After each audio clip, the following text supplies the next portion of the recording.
Welcome to Trench Diaries. This is Blood, Dust and Snow, Chapter 20. November the 29th, 1941. Saturday. We've been out and about the whole day. Panzer soldiers have turned into infantrymen. We are to be deployed as a protection battalion in the furthermost line near Klin. But one thing after another. The news hit us like a lightning strike right in the moment in which our thoughts had focused on going home and on a Christmas under the tree in the circle of our families.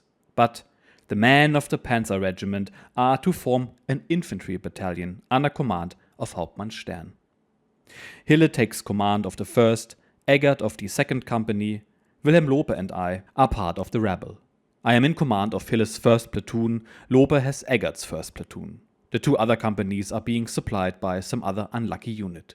We are supposed to move to Klin into the furthermost line. November the 30th, 1941, Sunday.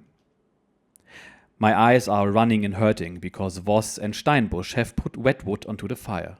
We sit in the hazy light of a lamp and the mood is where the temperatures are, below 0 that is. Panzer soldiers are now infantry. The new experiences which are assaulting us all now are hard to put into words. Today I have returned to the company with my 25 men. When I drove past Wilhelm Lope, who was standing on the roadside with his broken down car, I didn't realize that only 30 minutes later I would do the same, being forced to fix a flat tire in ice and snow. A lorry full of freezing so-called infantrymen, myself jumping from one leg to the other to somehow keep my feet warm, the driver with hands so cold that he can't take the fingers off the wheel anymore. The deeply furrowed gullies which make up most of the roads here in Russia after the bad weather period are now totally frozen. The lorry, which we had been given by the 6th Company of Transport Regiment 602, had Russian tires on. They are much weaker than German-made tires, which haven't been delivered for a long time. With them, the axle is only 11 centimeters above the ground, and as such, during the journey, it regularly scraped over and through the frozen earth. No way to avoid the men having to dismount again and again to push the vehicle when it had run aground. And when we had reached the waypoint, 30 kilometers away from our destination, the injection pump of our diesel broke. Suddenly, there was a hole in the metal and the diesel oil spurted out of it. We repaired that by simply ramming a piece of wood into the hole and securing it with some wire. Fixed, simple as that. We drove through Volokolamsk. There they had hanged 8 partisans, 2 of them women, on a gallows. A big sign announced that these people had taken up arms against the German military. 8 people on one gallows, that's a sight one doesn't see often. Today, a column of prisoners came our way. There was quite a large number of guards, about 20 men for over 500 Russians. Usually in the Vyazma region, you'd see 6 or so guards for 1,000 Russians. When we drove along the road they had come down, we found the bodies of many Russians who hadn't been able to walk further and had been shot by the guards. I myself alone counted 15 men who were lying in a ditch who had been shot in the back of the neck. Personally, a sight like this troubles me. The Volksdeutsche in Poland can say what they want, I have seen crueler things here in the east. Many destroyed Panzer IIIs and 3Bs were standing on the roadside, finished off by enemy fire and mines. Yesterday, a woman told me that the Russians had laid out huge numbers of mines in the regions around Moscow. That will be interesting. Our division has crossed the Volga-Moscow Canal and assembled around Dimitrov, north of Moscow. Bypassing Tula, our troops are standing 30 kilometers north and south in front of Moscow. December the 1st, 1941, Monday. We have ended up in Klin. The temperatures have dropped to minus 20 degrees and I am amazed that no one has frozen feet yet. My platoon has taken shelter in a settlement that once had electric light, so clearly the inhabitants were once used to a higher standard of living. I've moved into a house which is quite nice. We are the first soldiers to move in and the people are falling over themselves to accommodate us. They have brought us mattresses so we don't have to sleep in straw. If they are bug-free, we'll use them. 2 of the women here in the house speak a little German. One looks like she's a German or a Finn with beautiful blonde hair of a kind I've never seen on a Russian. I have to stop romanticizing after all. I don't want to fall in love with a Russian woman. I have to think about the boy I met when we were staying at Molashno Gigant, who offered me the use of the family bed. When I refused to sleep in the bug-ridden bed, he said, "Germanski nix kultura," and then blew his nose into his hand through his thumb and index finger. December the 4th, 1941, Thursday. The situation is unchanged. We are still inclined to supply ourselves with ammunition and to wait for the other companies. Wilhelm Lope, with his big lorry full of men, has also arrived after a long odyssey. I'll visit him later to see how he is doing. From Klin, we'll march on foot to the positions which we are to take over from the 14th Infantry Division. We are now subordinated to this division, and our companies are supposed to relieve one of its battalions in this area. The place is 25 kilometers away. We are planning to load our weapons and kit onto a hand-drawn sledge. Secretly, I am still hoping that we'll be back on the road before Christmas. Last Friday, at 08:45, our last tank died on us. Panzer-Regiment without Panzer. With 7 men, we are currently sitting around a table in a house and waiting. Koprusch and another nipper of the 3rd Company are attempting to draw Christmas cards. At 11 a.m., an aircraft is supposed to take the mail to Germany. I have no idea what to write home. I don't give a crap about anything anymore. Yesterday, I was so apathetic that I went to sleep at 1600 hours already. I really don't know what to do. This morning, Wittkötter found 4 lice and 1 flea in his underwear. They tormented him during the night, and this sparked a general bug hunt, and after a thorough wash, I put on fresh undergarments myself. I didn't find any bugs, however. Here in Klin there was once a large gunpowder factory, while on our side of the river there were 2 glass factories. From one of those, Obergefreiter Kronkohl has organized some baubles. I wonder if we'll have time to make use of them.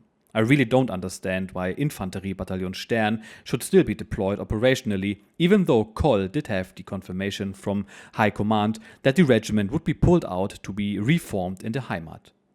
Rumors said that this could happen between December the 1st and 8th. But who cares about rumors? Orders are there to be executed. Here in the house there is a Russian with his wife, daughter and son, who once worked in one of the glass factories. During the revolution he fought against Wrangel and Pilsudski.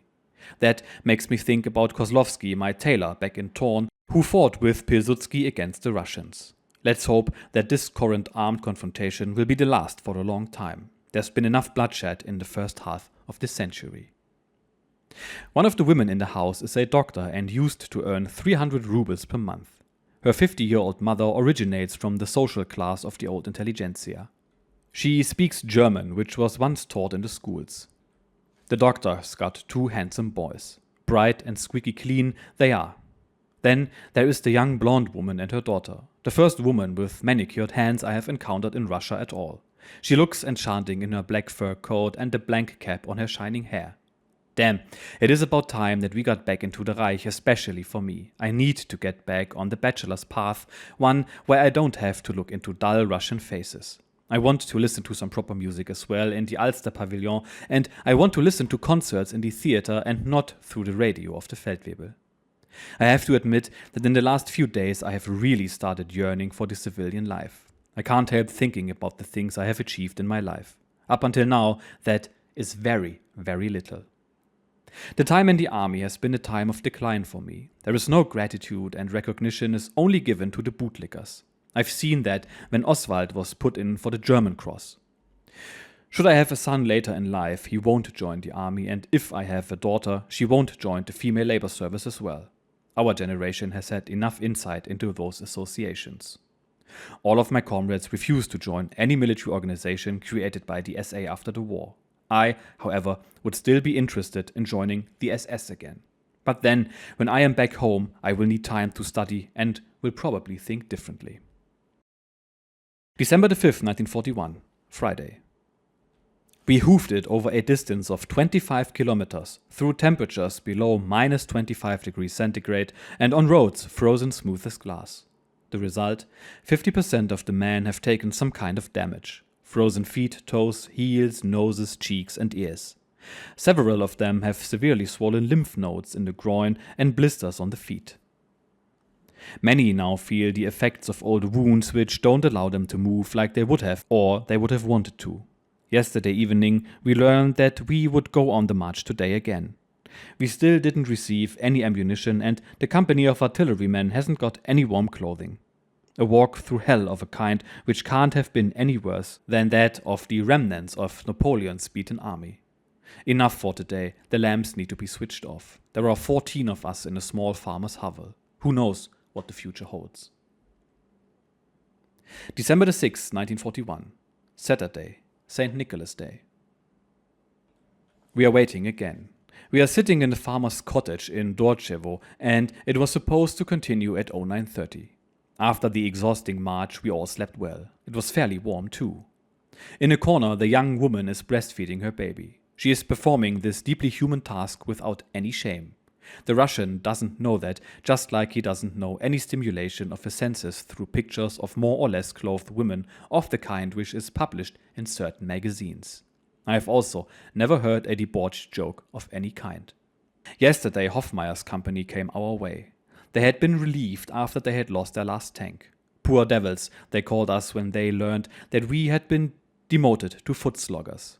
I really don't want to complain, but all this is infernal beyond comparison. I have recuperated a little, but my legs, overstrained from walking on the slippery roads, still hurt quite a lot. At the moment, Enz and another man are distributing the totally frozen rations. The bread loaves have turned into lumps of ice. It makes me want to puke. December the 7th, 1941, Sunday. It was a brutally cold night. There was an alarm because the Russians had attacked on the right and in turn had broken through the line across the road to Dimitrov. We now expected them to attack in our section as well. The whole night we had been waiting in our reinforced machine gun positions. And then, in the morning, we were thrown into the village about a kilometer further west. We, with our company and an anti-tank section, are supposed to defend it. The tank hunters are telling us that the whole front line from Dimitrov to Kalinin is being pulled back. In the front, they are blowing up all the vehicles which we can't take with us. All our sacrifices have been in vain. On the march from Dorchevo to Rogachevo, we have come past the graves of Unteroffizier Spekorius and Gefreiter Preuß of 6th Company. Incidentally, if I didn't know that there will always be wars and armed conflicts between the people, then I would certainly be marching under the banner of the pacifists, people of the same sort as the reconciliation prophets, of which we had so many after the First War. I don't think there is much hope of that being successful, however. In the past days alone, I have seen enough suffering and inhumanity to know that such efforts are futile. Last night, the Russians broke into Rogachevo from the east and set fire to several houses. They were Siberian riflemen, formations of which we are facing here. From the north, there we are holding the line, they have not attacked yet, but that can still happen at any point. Yesterday, Stukas flew overhead, plastering an invisible target in front of us. We are lucky that the wind has died down. We already have more than enough casualties due to frostbite in my platoon. That the feet of our sentry posts didn't freeze last night is only due to the fact that we had found enough hay in our sector on which we could stand. When Rogachevo stood in flames yesterday night, the church looked absolutely amazing, like a fairy tale castle of Arabian Nights. The sight of the white spires with their oriental decorations and the blood-red golden onion-shaped domes eerily illuminated against the dark night sky. An infernal but glorious spectacle.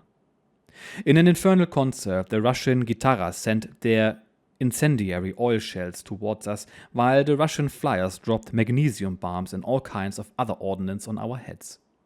The Russians clearly have aerial superiority here. Over our sector, we have Spanish fighter pilots, while on the Russian side, there are cheeky English pilots in bomber aircraft. At the moment, baggage trains of the infantry move past. They are falling back on Klin. It is 1300 hours now, and I am deployed as a reserve platoon until 1800. I hope that by then we'll be on the march as well. Our artillery has redeployed to the rear also. Who knows what they'll have in store for the poor foot sloggers in the coming night. Today, our rations included a whole bar of chocolate. That reminded us that this is the second Sunday of Advent. At the moment, Russian bombers are pounding our withdrawal routes in strength. A Russian tank attack was ongoing as well, and the anti-tank guns have been redeployed. Captive Russians have reported that 6 Russian divisions are attacking us here. I didn't quite enjoy dinner today. Pearl barley every day. The Russian inhabitants of this godforsaken place are fleeing as well, a clear sign that it will get uncomfortable here soon. I worry about our wounded and the sick who can't walk anymore. December the 9th, 1941, Tuesday, 0400 hours. Since yesterday, I have been feeling a great amount of compassion for the great Napoleon who, undefeated as he was forced to withdraw from Russia. I have now lived to see a similar withdrawal, a smaller version maybe, but one that couldn't have been much worse in his days. My mother used to tell me stories about the French and their allies, how they were forced to wrap rags around their feet and how they put on women's skirts just to keep warm. Well, now I have had that experience myself. Yesterday, we were morally defeated just like Napoleon's victorious troops were. We were forced to retreat. We, the former Panzer men, had been sent from Geshatsk to this place to cover our retreat and to torch villages. Yes, we have finally turned into proper murderous arsonists. Fucking hell, I've had enough of this, but one thing after another, this time I can't even calm my anger through writing. Our divisions operating on the left flank, who, still motorized before the mud period set in, had managed to reach the Dimitrov Canal and crossed, together with our 6th Panzer Division, had been forced to fall back to a defensive line in front of Klin. 6 fresh Russian divisions then pressed towards our bridgehead at Klin, and south of it, all of them excellently equipped Siberian formations. The 30th Russian Army is pressing towards Spaskoye along the Rollbahn. Klin, Rogachevo, there we stood in the previous nights, and the river crossing at Voronina. That's all I know of the general situation here, north of Moscow. On Sunday we were relieved during a fierce snowstorm. At about midday, we were ordered to prepare a village for burning and to make ourselves ready to withdraw to Voronina, a distance of more than 20 kilometers which we would have to cover. I only realized in the afternoon that it was a Sunday, and it felt like a mockery when I informed the men about it. Rogachevo and the villages in front of it had changed hands several times in the previous night. Now they were still defended by our rear guard. Any vehicles we couldn't take with us anymore were blown up, and all houses were put to the torch. We received the order to do the latter to our village as well. At 15:30 it was getting dark, and we started loading our baggage onto the lorries of the company. At 1600 the first vehicles set out from Bogdanabo towards the rear. Stern remained in the village for a while, and during the night requested support from one of our platoons because 6th Company had reported that Russians were advancing from the north. As such, only 2 of our platoons remained in the small village, while Matusek and his men were sent to Bogdanabo. Wünsche, I and our platoons remained in our small village. We were supposed to withdraw during the course of the night, at the latest in the early morning at 0600, after the infantry companies with their baggage had passed through. Then the houses were to be torched, and I with my platoon was to form the rear guard until we had reached Safregino, from which the 6th Company would withdraw once we had passed. Everything went as planned until Hille panicked and, in his fear, torched the house that had been allocated to him early, just in the moment when the first self-propelled anti-tank gun rolled into the village. What a stupid thing to do. Hille didn't want to lose connection to the infantry, no matter at what cost, and had then quickly driven away in his Kübel. The house was burning so fiercely that the horses of the columns moving into the village would not walk past and were forced to wait until the fire had died down. But that didn't happen. The strong wind fanned the flames, and soon all the other houses which had been allocated to our platoon and had already been packed with hay and doused with petrol were burning brightly as well. We walked in between the burning houses and through lines of wailing women and children towards the end of the village where Hille was waiting, anxious to get to Safregino as quickly as possible. In Safregino it was Eggers who panicked and set fire to the houses way too soon, long before we had even managed to march through the village. In school we learned about the Vikings, how they had put whole fishing villages to the torch. We have learned about the 30 Years' War and the suffering of the population whose cities, towns and villages were burned by inhuman marauding soldiery. So many fires that the whole night sky was illuminated by their blood-red glow. In East Prussia the people still remember how the Russians burned down the villages during the First War. All that we have now lived through ourselves. We've seen the horrified faces of the wailing women and heard the miserable cries for help of the old men. We've seen the livestock running around in fear, heard cattle and horses screaming in terror. We have seen mothers with their children, too terrified even to speak, and now we know how a German soldier feels when he, according to the hard laws of war, is forced to commit such brutalities himself. 1820. Just now, the Russian artillery has placed a few big lumps right in front of our noses, so close that we could hear the splinters whistling. Then we all had some aquavit, the most excellent vodka. Mach Mum, or Matka as she's called here, lit a fire which emits volcanic heat. And now I sit here at the table with the card players near the petroleum lamp. What shall I write about?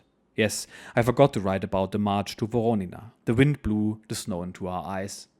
But then, alarm. December 11th, 1941. What's actually going on here? That is the question we all ask ourselves here at Sicherungsbataillon Stern. The parole going around is total shit. Morale, just like the temperature, always more or less below zero.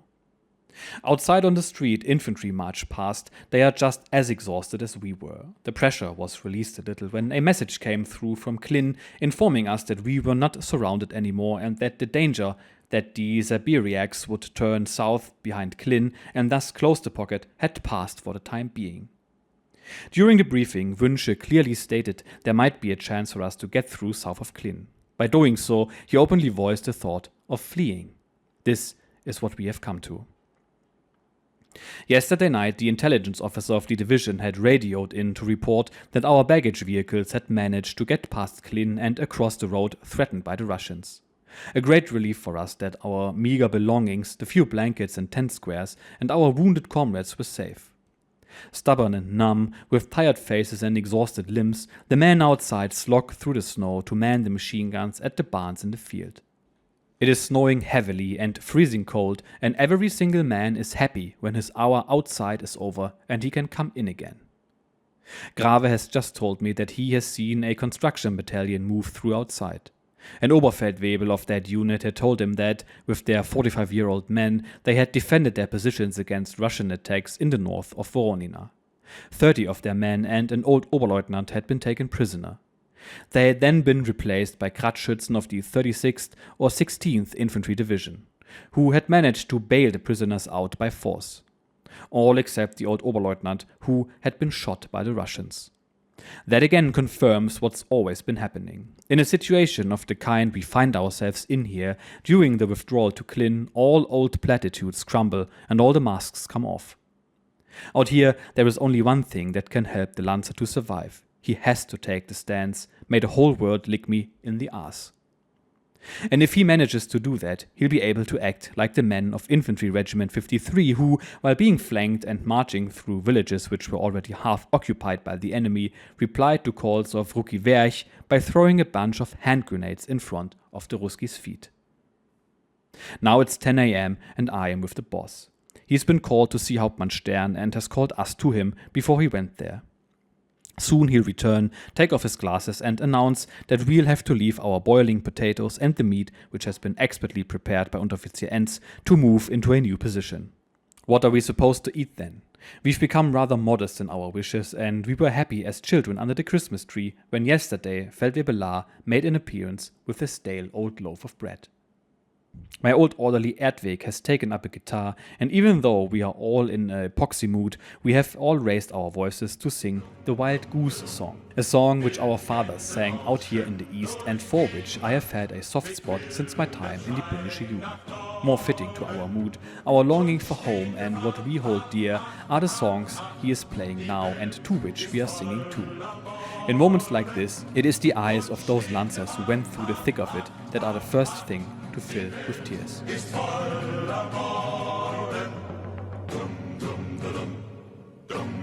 Outside, our artillery is firing, and we hardly look up anymore when the Russians send some of their shells over to us. They've put a few layers down on our rearguard positions, and up in Klin there has been some plastering as well.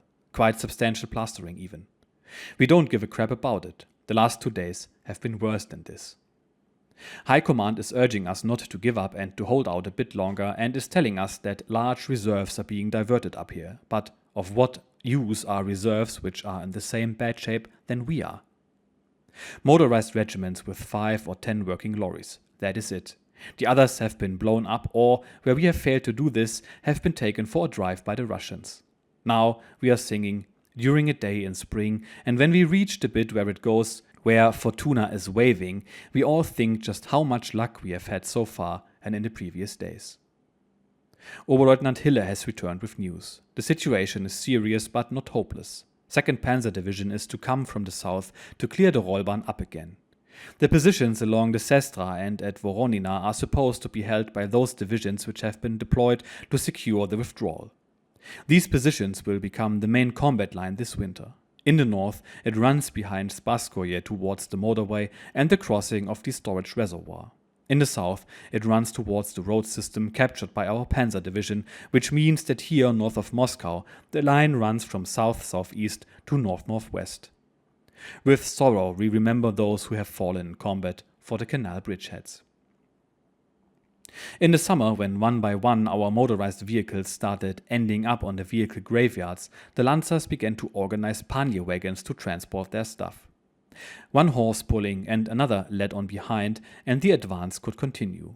One could find hay everywhere, and if not, there was usually oat straw or something similar. Now we've all switched over to sledges. My platoon has 2 horse and sledge teams which have been supplied by Brune, the great organizer. Our machine gun boxes and the guys with bad feet travel on them. They are simple things, taken from some kolkhoz or farmer's barn. They have no iron runners, and as such, they don't run as smoothly as those that we are used to in Germany. Anyhow, we can make some headway with them. It is now 1400 hours. It will soon get dark again. A battery of heavy mortars is rolling past, 21 centimeter caliber. I wonder where they are going, asks a man who is also looking out of the window. There are 3 men lying in the corner to my right who are humming old Schlager melodies. Ohlemeyer, Königshofen and Schäfer. Schäfer is a proper tango lad. He is from Krefeld and a technical draftsman. Ohlemeyer is also a very young warrior. The bunch is not complete, however, as Koputnik is not around at the moment. He is also a guy who still displays certain childish mannerisms. All of them have only recently been sent from the replacement battalion and joined up shortly before we were reformed to become the Stern Battalion. But what else but this infantile stuff are these young lads supposed to talk about? They haven't seen anything else yet. Brune claimed to have found a few ropes and a quilted blanket in a Russian bunker. But then the woman of the house started screaming bloody murder. I have told Brune to give her blanket back. December 13th, 1941, Saturday. In the coming night, the defensive line will be pulled back to Klin, yet further back. More men will fall into Russian hands, vehicles, cannon and tanks that will have to be blown up, and more villages going up in flames. To cover the retreat, they now have at least sent the last working tanks down here.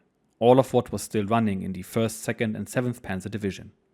From those 3 divisions, we now have about 45 to 50 tanks of all types, from Skoda 38 to the German Panzer 3B. It is a calming feeling to know that these weapon systems, to which one has such a close bond, are in close vicinity.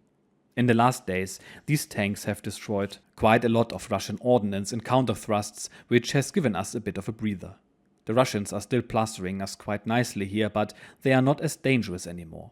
They are now unable to put coordinated fire on all of the villages along the road of withdrawal, of which they have excellent flanking views. At the moment, there is lively aerial activity. The Russians are operating some new types here, Curtiss and Spitfire fighters. The Rata bumblebees are still around as well. On the airfield at Klin, tanks of the 1st Panzer Division have recaptured over 30 Messerschmitt machines. So in the last few episodes, our author complained about being away from the front, and now he's getting it with both barrels by becoming an infantryman overnight. Which I assure you is something he wasn't prepared for at all. At least they had a lorry onto which they could put most of their gear, but still, marching 20k to 30k per day as someone who isn't used to it, that had to be quite demanding. Additionally, supplies are getting even more scarce. So the tables have turned quite a bit for our man, and we shall see how he deals with it in the next episode. Cheers.